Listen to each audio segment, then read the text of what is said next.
si kryetari i gjykatës lartë, si prokurori i përgjithshëm, që tek e fundit janë zgjedhur me votat e kësaj shumice qeverisë, dalin kundër dhe japin alarmin. Kodi penal në vetvete nuk është një kod as si prokurorit përgjithshëm, as si kryetarit gjykatës lartë, as një institucioni të caktuar. Por shtojmë këtu dhe kryetarin e dhomës, se nuk e kishim atë të avokatit zotin Max Haxhia. Pra 3 përbërësit, prokurori, gjykatësi dhe avokati, do në 3 njerëzit më të rëndësishëm të këtyre 3 strukturave, që përbëjnë drejtësinë, të 3 janë kundër.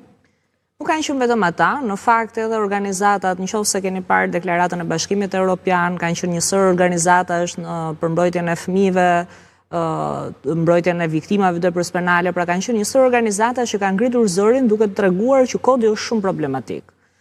Tani e vërteta është që dhe kjo qasja që kodi është i gjithë i keq dhe është një tmerr i madh, ndoshta nuk është e duhura, por unë mendoj që kjo vjen nga mungesa transparencës së pari.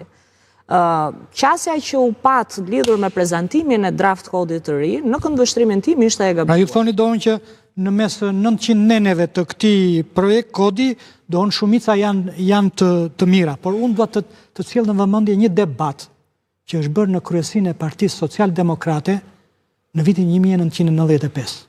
Atëherë diskutoi projekt kushtetuta. Dhe PSD-ja ishte e ndarë për gjysmë. Gjysma që ishte në qeveri me zotin Todor Laço, në krye ishte në favor të asaj projekt kushtetute.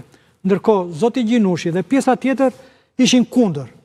Dhe debatin e mbylli zoti Laço duke bërë pyetjen. Ore, tha, ne vetëm 1 apo 2 nene kundërshtojmë, tha, kushtetuta është shumë e mirë, tha, pse mos ta aprovojmë, tha. Dhe zoti Gjinushi i ktheu një përgjigje epike. Shiko, tha, vetëm 1 nen, tha, e ndan, tha, burin nga gruaja, tha.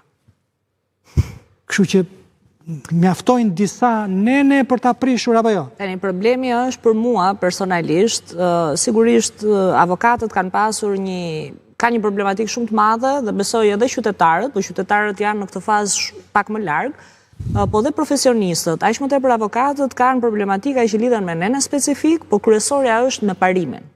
Ajo që nisa të thoja ishte që kur ti miraton një kod, dhe veçanërisht kodin penal, që është ligji më i rëndësishëm në raport me sjelljet që qytetari duhet të di, që ligjvënësi i dënon penalisht, pra një sjellje e caktuar që deri dje nuk ka përbërë vepër penale, sot do kriminalizohet. Atëherë çfarë duhet marrë në konsiderat ligjvënësi? E para duhet ketë disa studime. Ti duhet ketë studime demografike. Duhet ketë studime të moshës mesatare, jetëgjatësisë popullsisë, problematikat aktuale që ti ke. Dhe ne në vitin 2016 ka pasur një analizë të sistemit drejtësisë dhe janë nxjerrë disa problematika. Në rastin konkret, ajo që unë kam parë është që Ministri i Drejtësisë, kur bëri prezantimin e kodit, tha që ky nuk është kod i joni, është kod i teknicienëve.